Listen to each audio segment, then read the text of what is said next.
Alors, le kystidatique qu'on va faire rapidement, moi je sais bien ça. Alors, voilà les objectifs. Alors, juste, je vais faire un petit rappel anatomique de la segmentation hépatique. Je pense que vous l'avez déjà fait. Alors, le foie, c'est un organe qui a plusieurs fonctions. Fonction de synthèse, fonction d'épuration. Il va synthétiser les facteurs de coagulation, il va synthétiser les protéines, synthétiser la bile. Il va épurer les macrophages qui vont, bien sûr, toutes les cellules qui vont détruire les bactéries. Donc, c'est un organe, oui. Non? Aïe. Oui, d'accord. Je vais vous faire le poumon, je vais vous faire quelqu'un d'autre. Je vais juste vous faire le kystidatique du foie. Alors, donc, vous avez le foie, il est divisé en plusieurs segments. Vous avez 8 segments. Le segment 1, le segment 2 qui est 3, le 4, le 5, le 6, le 7 et le 8. Donc, vous avez ici la veine cave et les veines suscipatiques. C'est elles, en fait, qui permettent la sectorisation du foie. On va voir petit à petit. Là, vous avez la veine suscipatique médiane, la suscipatique droite, pardon, la suscipatique médiane et la suscipatique gauche. Alors, la veine suscipatique droite passe dans la suture porte principale et elle divise le foie droit en 2 secteurs. Un secteur qu'on appelle le paramédian, qui est le 5-8, et le secteur latéral, qui est le 6-7. Le foie gauche, donc, il est divisé, bien sûr, par la veine, bien sûr, suscipatique gauche en secteur latéral et en secteur paramédian, qui est formé par le 4. Donc, voilà la segmentation. Vous voyez ici, quand vous voyez les veines suscipatiques, donc les segments 7 et 6 et 7, le secteur latéral, le secteur paramédian, le 5 et le 8, et là, à gauche, vous avez le secteur latéral, c'est le 4, le 2 et le 3, c'est le secteur paramédian. Voilà encore une fois, les 2 secteurs, les secteurs, ça c'est le segment, c'est le secteur paramédian gauche, le secteur paramédian droit, le latéral droit et le latéral gauche. Ok? Donc il y a cette segmentation, elle est importante pour vous pour savoir le siège. Voilà. Il y a des afférents. Il y a des efférents. Il y a des afférents, ce sont les branches de la veine porte qui vont aller, donc bien sûr, pour vasculariser le foie, la branche portale droite, la branche portale gauche. Et chaque branche portale droite et gauche se divise en branches sectorielles pour le secteur paramédian, pour le secteur latéral. La même chose pour la gauche. Après, le sang va être drainé vers la veine cave via les veines suscipatiques droite, médiane et gauche. Alors, QCM, la vomi kystatique, témoigne de l'ouverture des kystes dans les branches. La complication la plus fréquente du kystidatique est l'infection. L'infestation de l'homme par l'Echinococcus granulosis se fait par l'ingestion de viscères de mouton. Contact direct avec un chien porteur du parasite. Ingestion d'aliments suivis par les embryophares. Contact direct avec un mouton porteur du parasite. Et l'ingestion d'aliments suivis par la larve hydatique. Non, bien sûr, uniquement les embryophares. Alors, contact avec un chien ou là, quand on mange des aliments comme des salades ou là, on boit de l'eau qui contient les embryophares. Alors, le Taenia echinocoque ou Echinococcus granulosis, c'est un parasite de la famille des helminths ou un ver. Il a 3 mm de long. Il vit dans l'intestin du chien et il est accroché à la muqueuse intestinale par des ventouses et des crochets. Alors, ce parasite c'est un petit Taenia, 3-7 mm. Il ne comporte que 3 à 4 anneaux et le dernier occupé par un utérus qui est ramifié et rempli d'os. Alors, l'anneau terminal, et dès qu'elle est les œufs, se détache et, bien sûr, il va être dans la nature et c'est ça ce qui va entraîner le kystidatique chez le chien, chez le mouton, pardon. Voilà l'Echinococcus granulosis, vous avez ces anneaux, et là c'est ça, cette partie terminale qui contient les œufs. Cette partie va se détacher de l'intestin du chien, elle est dans la nature, elle est sur les herbes, le mouton va manger ça. Et ces œufs, quand ils sont dans l'intestin, ils vont écloser et ils vont libérer à l'intérieur. Donc l'embryophore, c'est celui-là qui va s'accrocher aux intestins par des ventouses, il va traverser la paroi intestinale, aller dans les branches de la veine mésentérique supérieure jusqu'à la veine porte et aller vers le foie. Ok? Donc c'est simple, vous voyez. Alors le chien, c'est l'hôte définitif du parasite.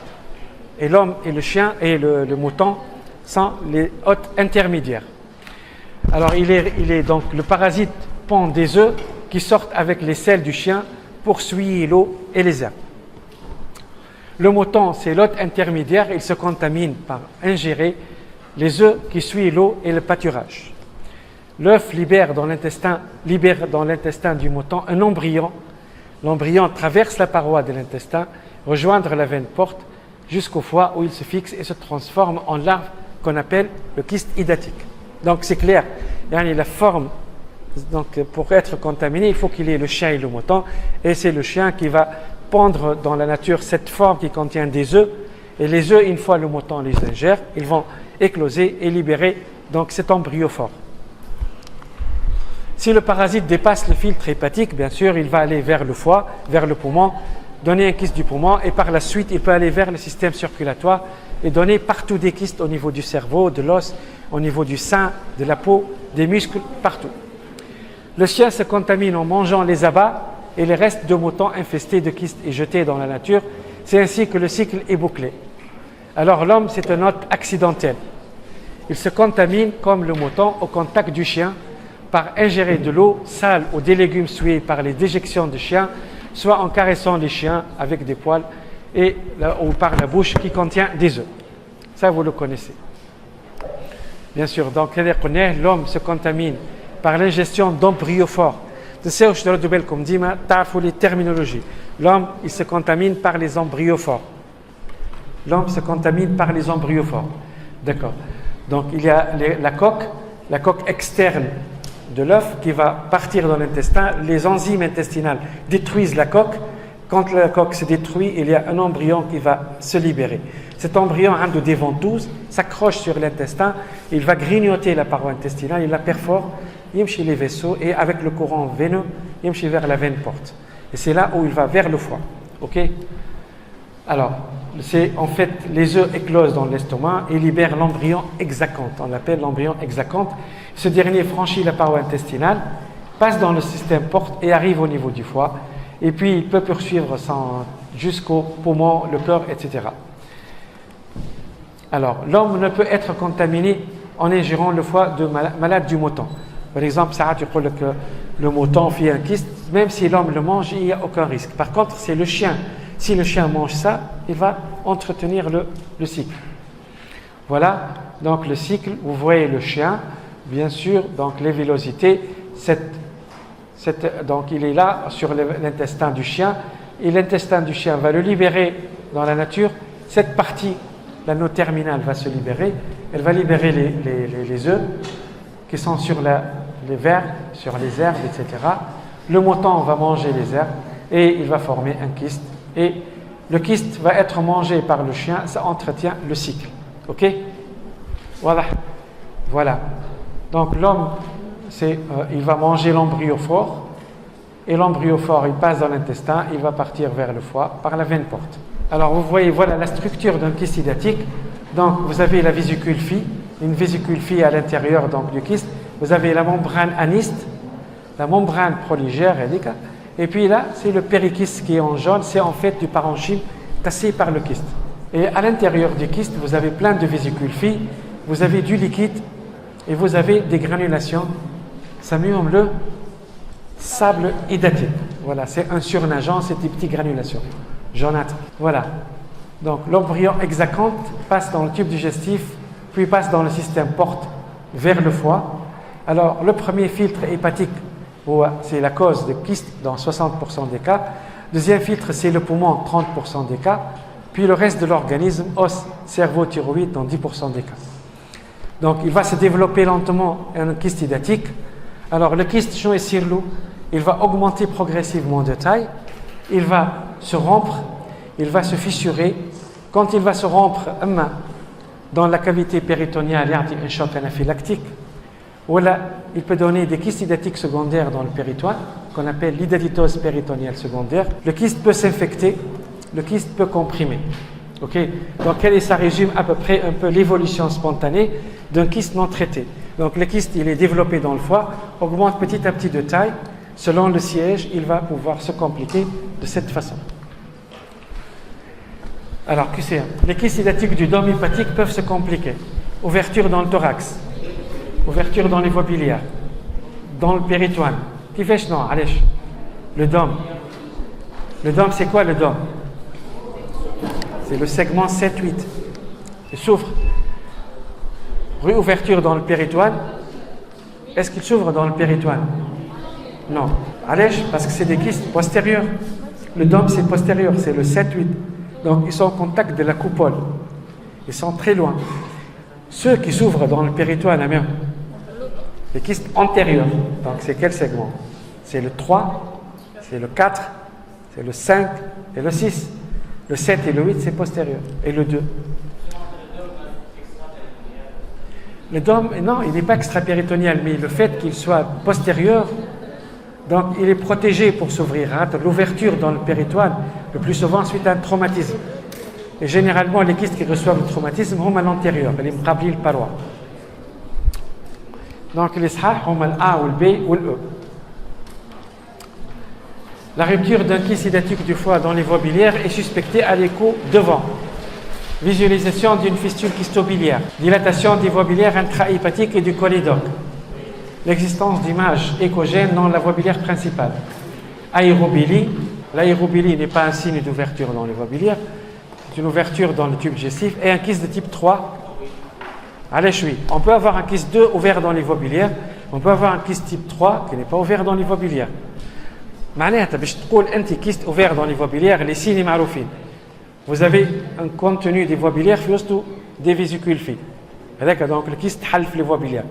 Il y a des voies biliaires dilatées. Il y a tu vois la fistule entre le kyste et les voies biliaires. Signe direct, signe indirect. Et le type 3 c'est un kyste multivésiculaire. وماشي يقولوا le kyste multivésiculaire معناها فيه plusieurs vésicules fines. Pourquoi est-ce que le kyste devient type 3? علاش يولي multivésiculaire? Ça veut dire que le kyste هو من الاول il est univésiculaire وقت يتخلق الكيست هكا ولا. alors يبدا يكبر بشويه بشويه. alors علاش يولي multivésiculaire؟ علاش حسب رايك؟ على خاطر فما واحد حب يقتله. كيف ما الام واحد يحب يقتلها صغيره elle va produire plusieurs enfants باش ما يمشي. Donc c'est exactement, le kyste univésiculaire, il a été agressé par la bile. La bile, elle peut tuer le kyste, donc bêche meimoutch, il va synthétiser d'autres vésicules fines. Bêche qui mout wahda, il barcha. Donc ça veut dire qu'il y a de la bile qui est venue des voies biliaires pour le kyste. أما الفرق بين الكلام اللي يقول لك فيه l'ouverture dans les voies biliaires يعني la large ouverture معناتها une communication large بين le kyste et les voies biliaires. Donc il y a un transfert ou un passage du contenu du kyste dans les voies biliaires. La question. Si vous avez une ouverture large, les signes humains, présence de dilatation des voies biliaires, intrahépatique et extrahépatique, matériel hydrique dans le cholédoque et fistule éventuellement, tchoufa, si elle est visible sur le scanner. Ok. Alors ça peut être un type 2, type 3. Bien. Alors le scanner est particulièrement indiqué dans les cas suivants. Même les cas où on a un scanner fait le kyste hydatique. Alors, kyste type 4 à l'échographie, voilà, ça peut être un abcès du foie, ça peut être une tumeur, ça peut être un angiome. Donc, on doit faire un scanner. Suspicion de récidive, oui ou non? Alors, à la kyste hydatique du foie, tu as enlevé une partie du kyste, قاعدة كي القعرة في الفوا. رجع لك قال لك ها وفي الكيكو فما بلاصة في الكبدة يظل الكيست رجع. Comment vous assurez que c'est un récidive? C'est le scanner. Il est plus performant que l'écho, en même temps la sérologie. Ben, kyste hydatique multiple. Est-ce qu'on doit faire un scanner avant l'intervention? Quand vous faites le scanner, on peut mieux voir. Ben, kyste type 3. Kyste ouvert dans le thorax. On doit faire un scanner ou non? Oui, on fait le scanner. Allez. Kyste du foie ouvert dans le thorax. C'est important pour savoir s'il y a des dégâts au niveau de l'étage thoracique. Voilà, donc le A, B, C et E. Alors, le scanner, vous le faites quand vous avez un doute diagnostique de kyste hydatique type 4 avec une sérologie négative. Donc vous avez un malade qui a une kyste type 4 ou autre chose, ça peut être tumeur, angio. Deuxièmement, kyste centro-hépatique. Donc c'est important pour les rapports. Troisièmement, kyste multiple, kyste compliqué. Kyste compliqué. Voilà les kystes multiples. Chef, quand tu fais le scanner, on voit mieux. Si vous faites l'échographie, vous ne pouvez pas voir ça. Voilà un gros kyste hydatique du foie droit avec des rapports avec la veine cave. Donc c'est important, le scanner pour les gros kystes comme ça, pour vous préciser les rapports vasculaires. Alors la rupture des kystes hydatiques dans le péritoine est suspectée devant urticaire, état de choc, angiocolite, vomique, angiocolite, non, vomique, oui ou non, défense abdominale, donc ABE. Alors, les buts du traitement chirurgical de kyste sont évacuation totale du parasite, traitement de la cavité résiduelle, vérifier l'intégrité et perméabilité des voies biliaires, réaliser une cholecystectomie systématique, traitement des lésions associées et des complications, donc ABCE. Voilà la membrane prolygère. Vous regardez cette membrane qu'on voit tout à l'heure en bleu, c'est ça la membrane interne du kyste. C'est elle qui sécrète le liquide. Elle qui تصنع les vésicules. Donc la membrane prolygère. Voilà la membrane prolygère. Normalement بيضة qui يبدا le kyste ouvert dans les voies biliaires تلقاها مدهونة بالأصفر. Il y a de la bile. Donc ça veut dire qu'elle communique avec les voies biliaires. هذوما un kyste multivésiculaire. شفت les vésicules فيه. Les vésicules فيه ما هماش الكل فرد تاعي. علاش؟ خاطر الصغار عمرهم اللي يكون الكل فرد عمر.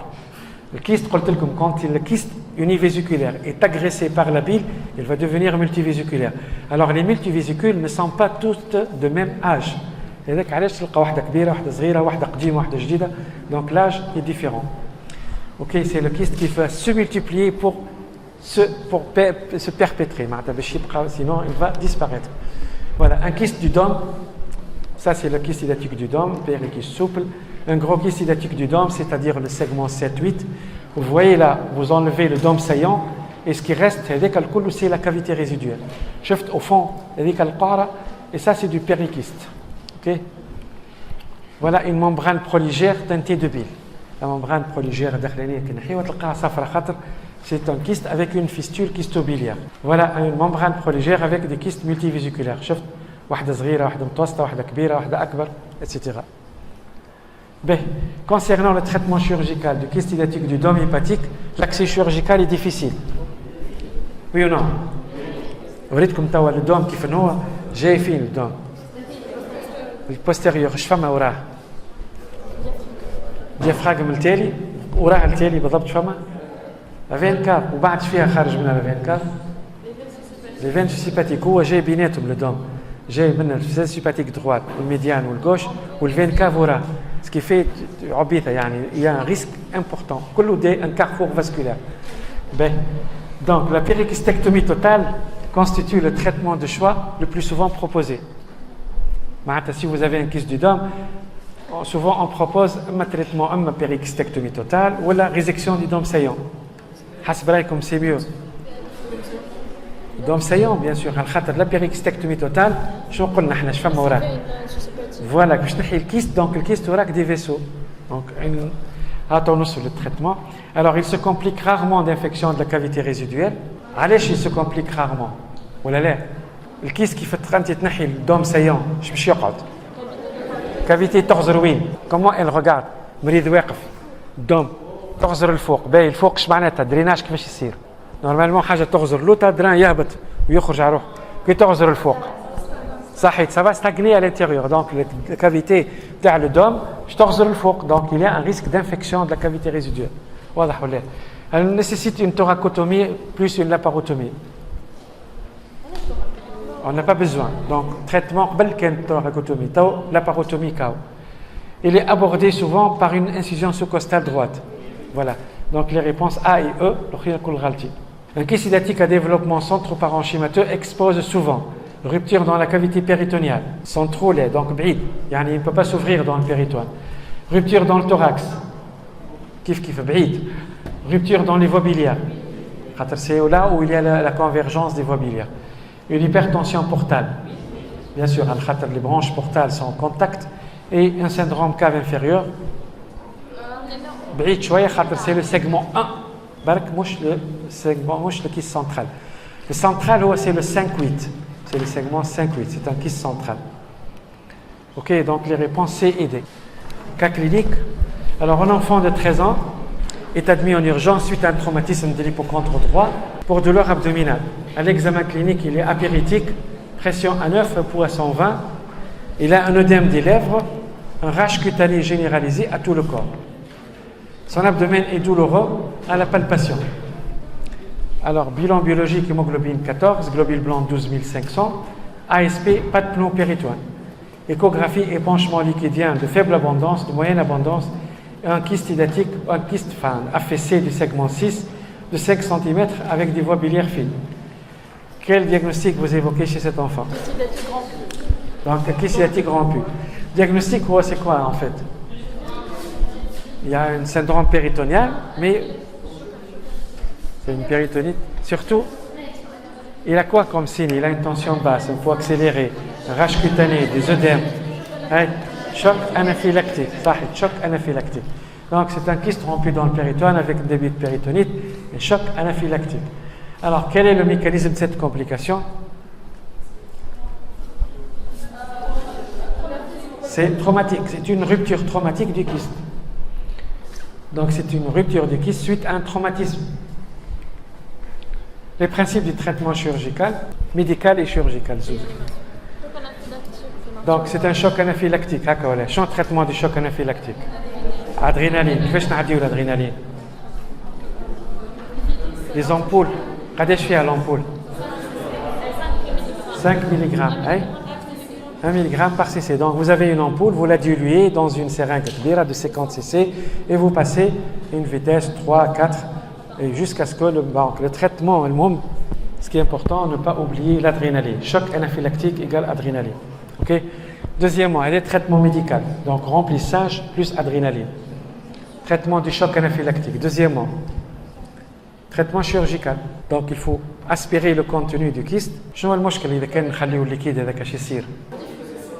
كيست حل في البيريتون خرج الليكيد نتاعو. الليكيد نتاعو نفرضوا c'est un kyste univésiculaire. في وسطو de l'eau هذاك في وسطو دي سكولكس هكا ولا كسابل هذاك الطروف هكوما كي نجون هاك c'est le scolex. Scolex هذاك il peut donner des kystes. Donc إذا كان il s'implante, il va développer un kyste. Donc il faut laver. Est-ce qu'il y a un traitement médical? Scolicide. Bon, scolicide local. Hein?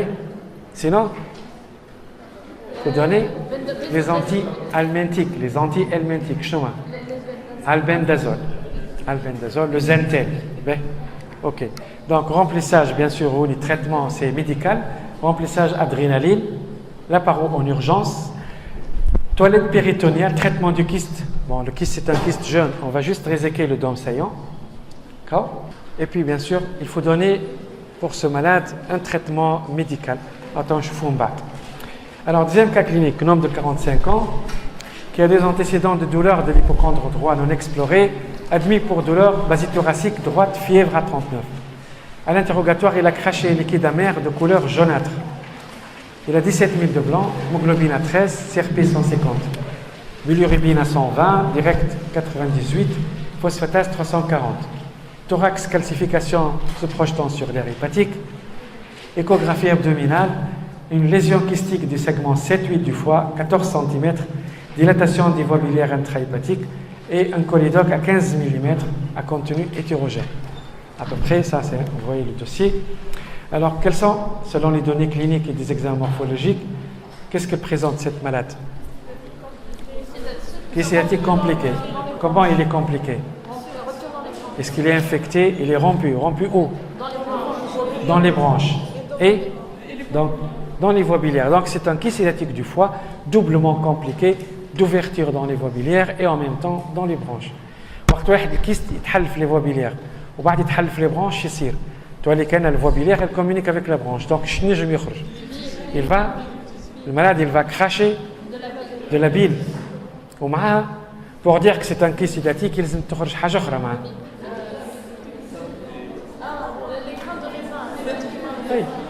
بيلي إداتيتوبتيزي. Donc إداتيتوبيليبتيزي.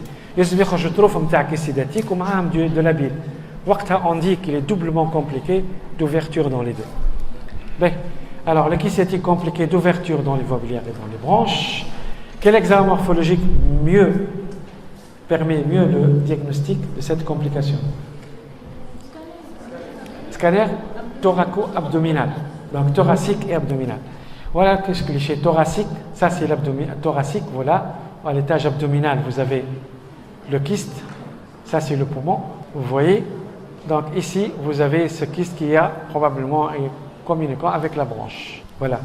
Donc, vous voyez que le poumon, il est normal. Ce n'est pas un kyste communiquant avec la plèvre. Quand il communique avec la plèvre, vous avez un ébranchement pleural. Et là, la plèvre, elle est à sa place. Juste, il y a une نقبة في الدوم تاع الكيست.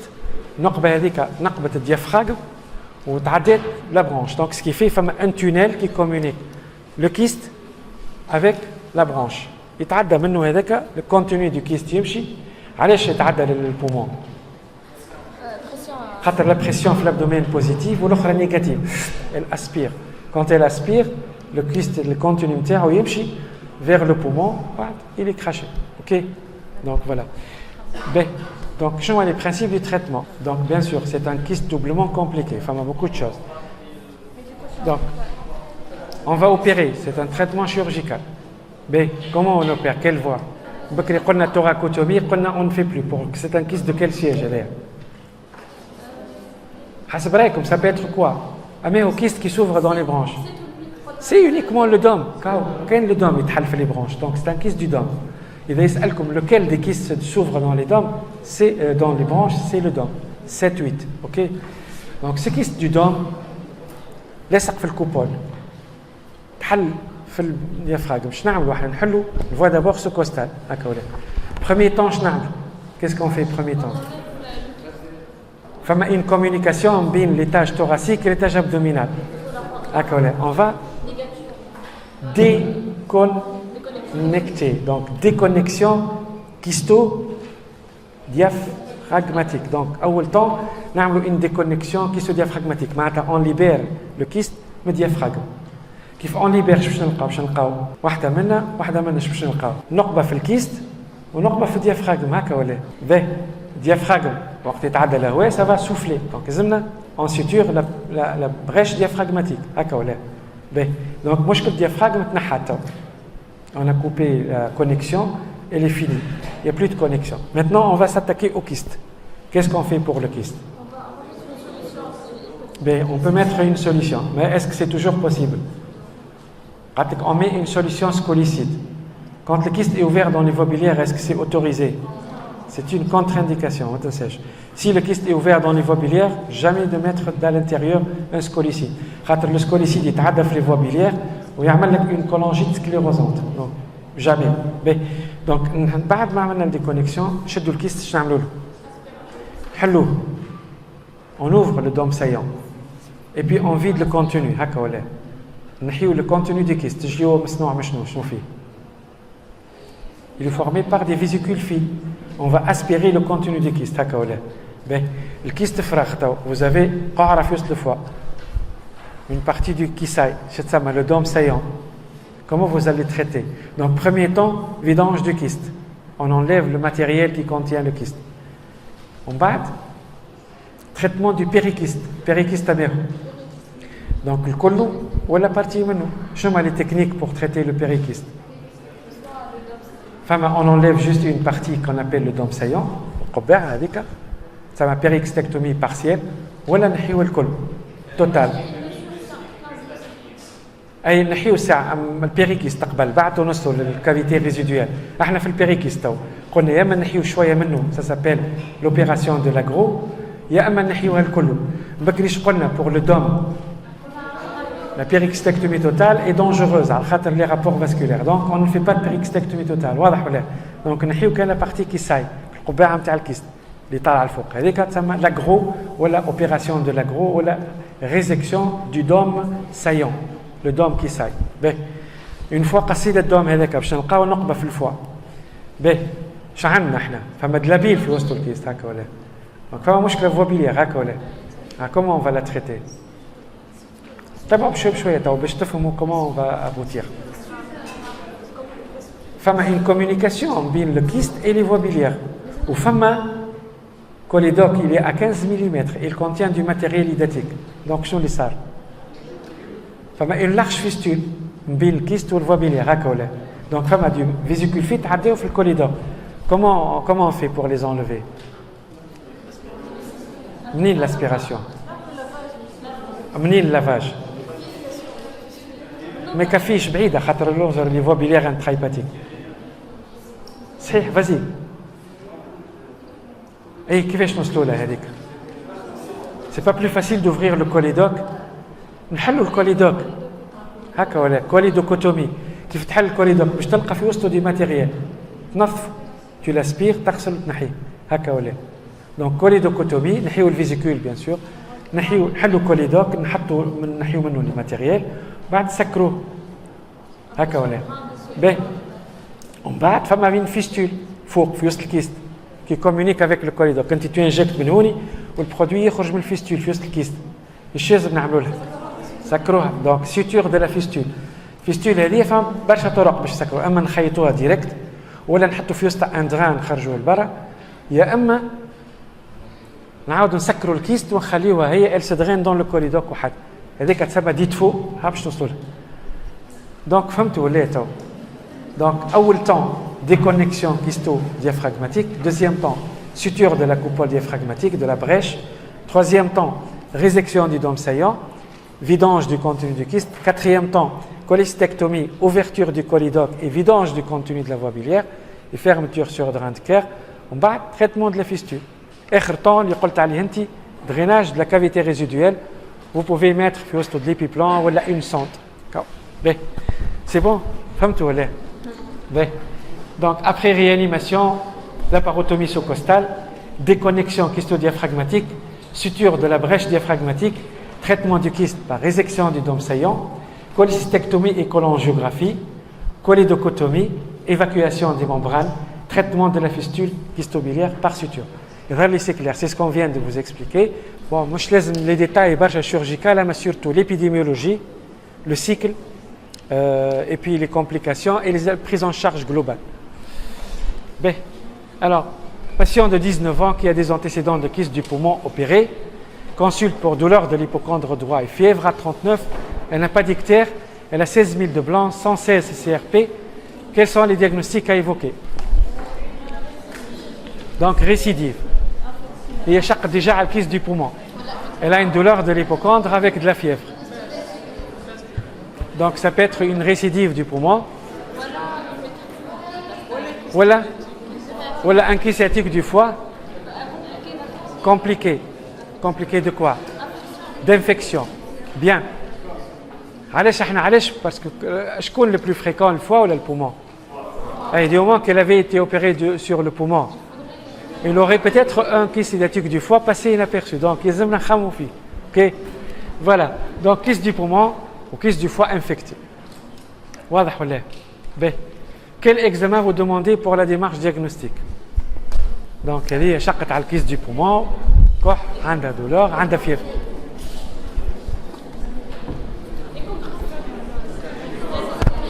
Bien sûr, on peut faire un scanner thoraco-abdominal, ou vous pouvez faire un cliché thorax et une échographie abdominale. Voilà. Vous pouvez faire le cliché thorax, l'écho abdominal et vous pouvez faire le scanner. Voilà le thorax de cette jeune fille. C'est des cas réels, ce n'est pas des trucs de l'internet, c'est des malades. Alors voilà son thorax, il est strictement normal. Donc son kyste du poumon est guéri. Par contre, voilà son scanner, qu'est-ce qu'il montre? Elle a un kyste sciatique de quel segment? C'est le postérieur, donc c'est un kyste, bon, peut-être c'est le 7, le 8A ou le NR, c'est peut-être le 7, le 5. Voilà. Chauffez les vaisseaux, la veine suscipatique droite, la médiane, elle est là. Donc c'est probablement aussi c'est le 7, ça. Quelle est votre conduite thérapeutique? Donc c'est un kyste sciatique infecté. Voilà, antibiothérapie et traitement chirurgical. Donc c'est un traitement chirurgical. Ce n'est pas une urgence extrême, c'est un kyste infecté différé. On peut l'opérer le lendemain. C'est une poche de pus, il faut l'opérer. D'accord? Donc il faut réséquer le dôme saillant. S'il y a une fistule, vous la traitez. et vous mettez un drainage de la cavité résiduelle. Voilà, juste, on va faire un petit rappel sur les complications du kyste. Alors, les antibiotiques. Bon, pour les antibiotiques, les germes les plus fréquents, c'est des germes digestifs. Le germe pour le kyste, c'est à partir des voies biliaires. C'est certainement une communication. Et le germe qui vient des voies biliaires, c'est des germes digestifs. Donc, il faut donner 3 antibiotiques, comme pour le tube digestif. Alors, les complications les plus fréquentes, il y a l'infection. Alors, c'est 15%. Deuxième complication, c'est la rupture dans les voies biliaires, 10%. Et les autres complications qui sont beaucoup plus rares, il y a une rupture dans le thorax, 2 à 5, rupture péritoniale et les complications vasculaires. Voilà par exemple un kyste avec une fistule et d'aditose péritoniale. Kyste qui est rompu dans le péritoine, vous voyez plein de kystes dans le péritoine. Alors, le kyste infecté, c'est une urgence chirurgicale et médicale. Donc, hémoculture, antibiothérapie probabiliste, qui m'apporte les 3 antibiotiques. Intervention après quelques heures de préparation, c'est une urgence différée. Donc, ce n'est pas comme quelqu'un qui saigne, ce n'est pas comme une péritonite, mais il vaut mieux opérer rapidement. Le kyste ouvert dans les voies biliaires. Alors, c'est la deuxième complication. Le kyste souvent de type 3, ça peut être le type 4, mais pas le type 5, c'est très rare. Alors, vous recherchez les signes d'ouverture dans les voies biliaires, c'est-à-dire la fistule, les formations hyperéchogènes dans le cholédoque, c'est-à-dire de matériel hydatique, ou les signes indirects qui sont pratiquement constants, c'est la dilatation de la voie biliaire principale et des voies biliaires intrahépatiques. C'est un scanner et bien souvent indiqué. Alors, le kyste ouvert dans le thorax, vous avez soit la vomique hydatique avec un mélange de membrane et de pus, parfois même mêlé de la bile, c'est la biliptésie, soit des membranes hydatiques, c'est l'hydaditoptésie qui constitue le signe pathognomonique d'ouverture dans le thorax. Alors, les examens complémentaires, c'est le scanner, on l'a déjà dit, qui est indispensable. Il permet de préciser les lésions thoraciques et les lésions abdominales. Voilà un kyste ouvert dans le thorax. Vous voyez une surélévation. Il est là, le kyste, avec un niveau. Un autre kyste à droite. Voilà une interruption de la coupole. Vous voyez ici une cheminée. Dans le péritoine, ce sont les kystes antérieurs, jeunes, de gros volume, avec périkyste mince et inflammé, avec développement périhépatique. Donc, elle peut être spontanée ou secondaire à un traumatisme. Alors, bien sûr, le kyste jaune, c'est un liquide antigénique et ça donne une réaction anaphylactique, on l'a déjà dit, immunoallergique. Alors, quand le kyste est infecté, bien sûr, et il s'ouvre dans le péritoine, vous avez une péritonite. La compression vasculaire, c'est généralement hypertension portale, mais ça peut être une hypertension cave. La rupture dans les gros vaisseaux, elle est vraiment exceptionnelle. Moi, j'en ai vu 2 cas. Ouverture spontanée des kystes dans la veine cave ou là, une des branches. Ça donne un choc anaphylactique mortel. Et c'est très rare, ce n'est pas une complication fréquente. Le traitement. Alors, voilà le lagro, c'est-à-dire on va réséquer juste la partie QSA et du kyste. On draine la cavité résiduelle par une sonde. Voilà la cavité résiduelle. Il y a une fistule à l'intérieur qu'on va suturer. Voilà un traitement d'une fistule, ça c'est une fistule intrakystique. On passe un drain à l'intérieur, ça s'appelle la cholédocostomie transparieto-hépatique, donc le perdromo, technique de perdromo. Ça c'est une technique de drainage. Voilà, transparieto-hépatique. Donc là, à l'intérieur du foie, vous avez la cavité résiduelle qui est là, et vous mettez un drain fiosta. Voilà, après avoir fait ça, vous faites une cholangiographie qui montre que cette fistule qui était là au drain fiosta, ça, c'est un drain dans le cholédoque. Et vous voyez que la fistule, elle est suturée, elle est réglée sans problème. Alors, un autre traitement, drainage interne transfistulo-odien, la DITFO, D-I-T-F-O. Donc, c'est quand vous avez une large fistule kystobiliaire, très large, on va faire une résection du dôme saillant, on ferme la cavité. On met un drain dans le cholédoque pour laver et enlever les vésicules fines. Alors, pour le qaïl, comment elle va cicatriser cette fistule? Alors, la bile qui vient de l'autre bout va se collecter ici, elle va se vider. Donc, c'est un drainage interne, transfistulo, ça veut dire à travers la fistule, odien, dans la papille. Donc, ça va permettre de cicatriser. Et après, donc, vous faites regarder, je vais vous montrer. Voilà. Une fois que vous avez fait ça, qui t'amène l'opacification shift, c'est ça la cavité du kyste. Elle est la large fistule.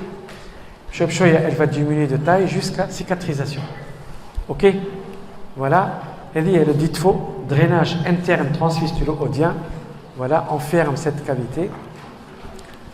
Voilà, les méthodes radicales, ça c'est les méthodes conservatrices. Maintenant, les méthodes radicales, c'est la périxtectomie totale et l'hépatectomie, bien sûr.